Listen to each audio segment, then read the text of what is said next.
नमस्कार दोस्तों, welcome to शौरत एजुकेशन यूट्यूब चैनल। आज हमारा टॉपिक है South Asian association for regional cooperation यानी कि सार्क। तो इसको हम डिटेल में एनालिसिस करने वाले हैं। इस ऑर्गेनाइजेशन का किस तरीके से ओरिजिन होता है, कौन कौन इसमें मेंबर स्टेट्स हैं, क्या क्या इसके प्रिंसिपल्स हैं, कौन कौन इसमें ऑब्जर्वर स्टेट्स हैं, ठीक है। इसका सेक्रेटरीट कहाँ है, किस तरीके से इसका सेक्रेटरीट काम करता है, इसके ऑर्गन्स क्या क्या हैं, ठीक है, चैलेंजेस क्या क्या हैं, इसके वे फॉरवर्ड क्या हो सकते हैं। तो इसी को हम डिटेल में एनालिसिस करने वाले हैं। तो बने रहिए मेरे साथ, शुरू करते हैं। दोस्तों, इसके ओरिजिन की अगर बात करें तो सबसे पहले क्या हुआ था, 1981 के अंदर कोलंबो के अंदर एक मीटिंग हुई थी, जिसके अंदर इसके जो फाउंडिंग मेंबर्स थे 7, बांग्लादेश, भूटान, इंडिया, मालदीव्स, नेपाल, पाकिस्तान एंड श्रीलंका। ये सारे कंट्रीज के जो फॉरेन सेक्रेटरीज थे ये आपस में मिले थे और इसका ओरिजिन होता है। और जो एग्जैक्ट जो इसका जो ओरिजिन होता है वो सार्क चार्टर के साइन होने के बाद होता है। वो होता है 1985 में, 8 दिसंबर 1985 में ढाका के अंदर इसका जो चार्टर है वो साइन होता है। सारे कंट्रीज मिलकर साथ में आते हैं और इस ऑर्गेनाइजेशन का फॉर्मेशन करते हैं, ठीक है।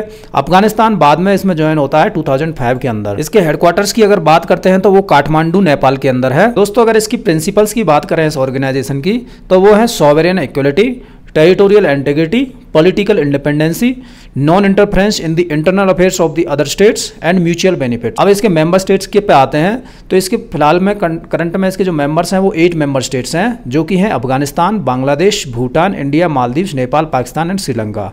अफगानिस्तान इसका फाउंडिंग मेंबर नहीं है, बाकी कंट्रीज इसके फाउंडिंग मेंबर्स भी हैं। देन इसके ऑब्जर्वर स्टेटस की अगर बात करते हैं तो 9 कंट्रीज इसके ऑब्जर्वर स्टेट्स हैं, जो कि हैं Australia, China, European union, Iran, Japan, Republic of Korea, Mauritius, Myanmar and USA, ठीक है। नेक्स्ट चलते हैं। अगर कोऑपरेशन की बात करें तो किन एरियाज ऑफ कोऑपरेशन की बात करते हैं तो ये सार्क का क्या काम करता है, human resource development and tourism, agriculture and rural development, environment, natural disaster and biotechnology, economic, trade and finance, social affairs, information and poverty alleviation, energy, transport, science and tech, education, security and culture and others. तो इन areas में क्या है, इनका cooperation करने का काम करती है ऑर्गेनाइजेशन। एंड इसके ऑब्जेक्टिव्स की अगर बात करते हैं तो ये ऑर्गेनाइजेशन का जो मेन ऑब्जेक्टिव्स हैं वो ये हैं, promote the welfare of the peoples का जो वेलफेयर साउथ एशिया के अंदर जितने भी पीपल्स हैं उनकी जो क्वालिटी ऑफ लाइफ में इंप्रूव करने का काम करती है।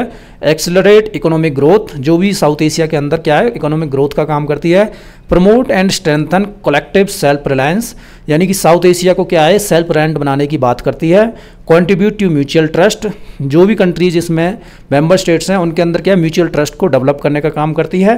देन प्रमोट एक्टिव कोलैबोरेशन, यानी कि जितने भी मेंबर स्टेट्स हैं उनके अंदर क्या है, कोलैबोरेशन का काम करती है, जिसके अंदर social, cultural, technical and scientific fields में सभी कंट्रीज एक साथ में काम करें। To strengthen cooperation with other developing countries, यानी कि अदर जो डेवलपिंग कंट्रीज हैं उनके साथ अच्छा कोऑपरेशन बना के रखें। To strengthen cooperation among themselves in international forums on matters of common interest, यानी कि जितने भी इंटरनेशनल फोरम्स हैं अदर देन दिस, उनके साथ एक अच्छा कोलैबोरेशन बना के रखें। तो यही इनके ऑब्जेक्टिव्स हैं, मेन ऑब्जेक्टिव्स हैं जो इसके सार्क के। और सार्क के प्रिंसिपल ऑर्गन्स की अगर बात करते हैं तो सबसे टॉप पर आता है meeting of head of states और गवर्नमेंट के जो हेड ऑफ स्टेट्स हैं, जैसे कि किसी के प्रेसिडेंट है, किसी का प्राइम मिनिस्टर है, तो उनकी जो मीटिंग होती है एनुअल लेवल पर, ठीक है। देन होती है standing committee of foreign secretaries. आपको पता होगा कि जो शुरुआत में जो इसकी जो फर्स्ट मीटिंग हुई थी 1980 में, वो फॉरेन सेक्रेटरीज के द्वारा ही हुई थी। तो यहाँ पे भी क्या है, एक कमेटी बनाई हुई है फॉरेन सेक्रेटरीज की, जो कि इसका ओवरऑल जो मॉनिटरिंग करते हैं इसको कोऑर्डिनेशन में, determines priorities, mobilise resources and approves projects and financing. इस कमेटी का पूरा काम है, ठीक है। क्या क्या काम है इसका देख लेना क्लियरली। ओवरऑल मॉनिटरिंग करती है और कोऑर्डिनेशन करती है, determines priorities, mobilise resources and approves projects and financing का काम ये कमेटी देखती है, ठीक है।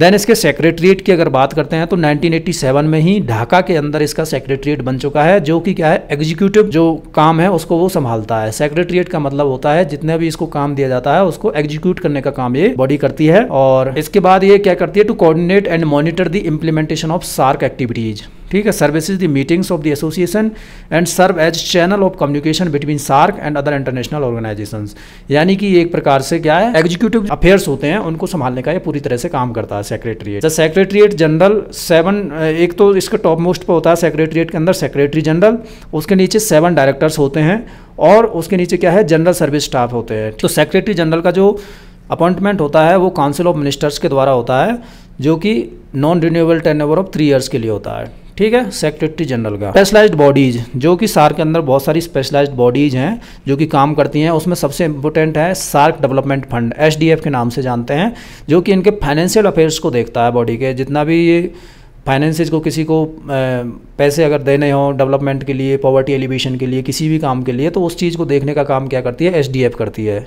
ठीक है, ये जो बॉडी है गवर्नड बाय द बोर्ड, ये एक बोर्ड के द्वारा गवर्न होती है, जिसके अंदर कौन रहते हैं, representatives from the ministry of finance of the member state. जितने भी मेंबर स्टेट्स हैं उनकी जो फाइनेंस मिनिस्ट्री से निकल के कुछ बंदे आते हैं, वही इसका बोर्ड बनता है, वही बोर्ड इसको गवर्न करने का काम करता है। ठीक है, governing council of SDF, finance ministers of, जो गवर्निंग काउंसिल होती है, यानी कि एक तो होता है बोर्ड जो कि इसके एग्जीक्यूटिव कमांड को संभालता है, एक होता है गवर्निंग काउंसिल जो कि बोर्ड मेंबर्स को अपॉइंट करने का काम करता है। वो कौन करता है, finance ministers of the member states. जितने भी मेंबर स्टेट्स कंट्रीज हैं उसके फाइनेंस मिनिस्टर्स इसमें गवर्निंग काउंसिल का काम करती हैं। देन साउथ एशियन यूनिवर्सिटी, एक ये बहुत ज़्यादा इंपॉर्टेंट है, इंडिया के अंदर ही खोली गई है सार्क के द्वारा। इसके अंदर बहुत सारे जितने भी अपने जैसे नेशनल यूनिवर्सिटीज होती हैं उसी तरीके से वर्क करती है साउथ एशियन यूनिवर्सिटी। ठीक है, एक है South Asian regional standard organisation, एक SARSO, सारसो के नाम से जानते हैं, South Asian regional standard organisation. इसका जो सेक्रेटरीट है वो ढाका बांग्लादेश के अंदर है। कंट्रीज के बीच में जो सार्क मेंबर स्टेट्स के बीच में जो ट्रेड चलता है उसके बीच में जो स्टैंडर्डाइजेशन का जो काम करती है वो ये बॉडी देखती है, South Asian regional standard organisation. ठीक है, इसका जो सेक्रेटरीट है वो ढाका बांग्लादेश में है। SAARC arbitration council, arbitration council का काम है जितने भी कोई डिस्प्यूट्स निकल के सामने आते हैं उनको रिजोल्व करने का काम ये करती है। ये कहाँ पे है बेस्ड है, ये पाकिस्तान के अंदर बेस्ड है।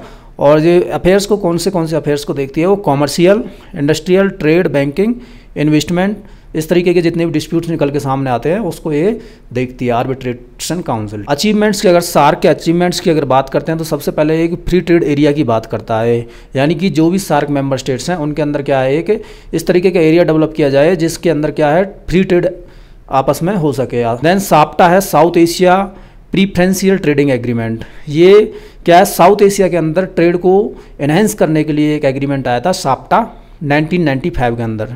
ठीक है, जो कि मेंबर स्टेट्स में जो मेंबर कंट्रीज है उसमें क्या है ज़्यादा से ज़्यादा ट्रेड को एनहेंस कर सके। उसके बाद आता है साप्टा, ये इंपॉर्टेंट टर्मिनोलॉजीज है, इनका ध्यान रखना है। ठीक है दोस्तों, देन साप्टा है south Asia free trade agreement बोलते हैं इसको। इसके अंदर सिर्फ क्या है, सिर्फ गुड्स के अंदर ही फ्री ट्रेड एग्रीमेंट होता है मेंबर स्टेट्स के अंदर, बाकी जो सर्विसेज हैं इसको पूरी तरह से एक्सक्लूड किया गया है, जैसे कि इंफॉर्मेशन टेक्नोलॉजी वगैरह हो गया, इनको पूरी तरह से एक्सक्लूड कर दिया गया है इसके अंदर। ये आती है 2016 के अंदर। SAARC agreement on trade and services, ये क्या काम करती है, ये SATIS is following the GATS plus positive list approach for trade and services liberalisation, यानी कि ट्रेड और सर्विसेज में लिबरलाइजेशन ला सके उस तरीके का ये काम करती है। ठीक है, SAARC agreement on trade and service. Then है सार्क यूनिवर्सिटी, आपको मैं थोड़ी देर पहले बताया सार्क यूनिवर्सिटी इंडिया में बेस्ड है। इसके अलावा भी फूड बैंक है जो कि पाकिस्तान में बेस्ड है, and energy reserve in Pakistan. ठीक है, ये इस तरीके का कुछ अचीवमेंट्स हैं सार्क के अभी तक के। एंड सिग्निफिकेंस की अगर बात करें इंडिया की टर्म में तो सार्क का क्या सिग्निफिकेंस है, सबसे पहले बात तो नेबरहुड फर्स्ट पॉलिसी, आपको पता होगा इंडिया का क्या है, नेबरहुड फर्स्ट पॉलिसी है, जिसके अंदर क्या है वो इमीडिएट जो नेबर्स हैं कंट्री के उनको ज़्यादा से ज़्यादा मित्र बनाने की कोशिश करता है। तो उसी के लिए क्या है सार्क एक इम्पोर्टेंट ऑर्गेनाइजेशन सामने आती है। ठीक है, देन है जियो स्ट्रेटजिक सिग्निफिकेंस, आपको पता होगा चाइना का एक बेल्ट एंड रोड इनिशिएटिव है जिसके अंदर क्या है वो बाकी कंट्रीज़ को, जितने भी आसपास की कंट्रीज़ में अपना डेवलपमेंटल प्रोजेक्ट्स लेके आता है। ठीक है, तो उसी को काउंटर करने के लिए क्या है इंडिया अपना इस सार्क ऑर्गेनाइजेशन के थ्रू अपने खुद के जो इनिशिएटिव्स चला सकता है और डेवलपमेंटल प्रोजेक्ट्स में अपना योगदान दे सकता है। ठीक है, देन है रीजनल स्टेबिलिटी, सार्क क्या है, सार्क मेंबर स्टेट्स में क्या है सारे के सारे जो मेंबर्स हैं वो रीजनल हैं यानी कि पड़ोसी है, तो उनके साथ क्या है mutual trust and peace region में स्टेब्लिश हो सकता है। ठीक है, देन ग्लोबल लीडरशिप रोल, आपको पता है कि इंडिया इस सार्क के हेल्प से क्या है जो भी रीजन के अंदर क्या अपनी एक लीडरशिप परफॉर्म कर सकता है बड़े कंट्री के रूप में और एक डेवलपिंग इकोनॉमी के रूप में। ठीक है, then game changer for India's act east policy, आपको पता होगा South East Asia and South Asia को लिंक करने का काम इंडिया कर सकता है इस ऑर्गेनाइजेशन के थ्रू। ठीक है, then what are the associated challenges क्या हो सकते हैं, एक तो लो फ्रीक्वेंसी ऑफ मीटिंग्स, इसके अंदर क्या बायएनुअल मीटिंग्स होती हैं ज़्यादातर, तो इसको क्या हम एनुअल बेसिस पे मीटिंग कर सकते हैं जिससे कि हम जो ऑर्गेनाइजेशन को थोड़ा इम्प्रूव कर पाएंगे। ठीक है, then broad area of cooperation, तो इसके अंदर क्या है अभी लीड्स टू डाइवर्जन और एनर्जी एंड रिसोर्सेज की तरफ भी हम फोकस कर सकते हैं। लिमिटेशंस इन साप्टा, आपको मैंने अभी बताया साप्टा के अंदर सिर्फ गुड्स के टर्म में ही आपका फ्री ट्रेड एग्रीमेंट्स है, सर्विसेज को पूरी तरह से नेगलेक्ट किया गया है, तो वो भी एक चैलेंज है। देन इंडो पाक रिलेशंस, आपको पता होगा इंडिया पाकिस्तान के रिलेशंस हमेशा से क्या है, कॉन्फ्लिक्ट में रहे हैं, तो उसको ये भी एक बड़ा चैलेंज है इस सार्क ऑर्गेनाइजेशन, जिसकी वजह से क्या है सार्क ऑर्गेनाइजेशन इतना इम्प्रूव नहीं कर पाती है। ठीक है। देन वे फॉरवर्ड क्या हो सकते हैं, एक तो चाइनीज़ इन्वेस्टमेंट को रोक सकते हैं हम इसको पूरी तरह से, क्योंकि ये सार्क को एक अल्टरनेटिव तरीके से देख के सभी कंट्रीज एक साथ में आके एक बड़ा डेवलपमेंटल प्रोजेक्ट्स के ऊपर काम कर सकते हैं और चाइनीज़ का जो इन्फ्लुएंस है इसको पूरी तरह से कंट्रोल कर सकते हैं। दूसरा है साउथ एशियन आइडेंटिटी। आपको पता है सार्क के अंदर जितने भी साउथ एशियन नेशंस हैं वो सारे कंट्रीज इसके अंदर हैं, जिसकी वजह से क्या है एक आइडेंटिटी बनी हुई है, एक जियोग्राफिकल एक आइडेंटिटी है हमारी, तो उसको हम क्या और भी ज़्यादा इम्पोर्टेंस दे सकते हैं, क्योंकि इसमें बहुत सारे हमारे लिंक्स हैं कल्चरल, लिंग्विस्टिक, रिलीजियस, इसकी वजह से क्या है इसको एक स्पेशल आइडेंटिटी दे सकते हैं साउथ एशियन कंट्रीज को। ठीक है। देन इस ऑर्गेनाइजेशन की हेल्प से क्या कर सकते हैं हम, जो कि रीजन के अंदर क्या है पीस एंड स्टेबिलिटी लेके आ सकते हैं, क्योंकि आपको पता है बहुत सारे कंट्रीज आपस में एक दूसरे के साथ टर्मोइल में रहते हैं, तो उसको कंट्रोल करने के लिए ऑर्गेनाइजेशन पूरी तरह से काम कर सकती है। ठीक है। और इस ऑर्गेनाइजेशन के थ्रू हम क्या करते हैं more people to people contacts establish कर सकते हैं, जिसकी हेल्प से क्या होगा कि सारे कंट्रीज़ में आपस में एक हार्मोनी एस्टेब्लिश हो पाएगी। ठीक है। तो ये ऑर्गेनाइजेशन यहाँ पे ही समाप्त होती है। Thank you. जय हिंद।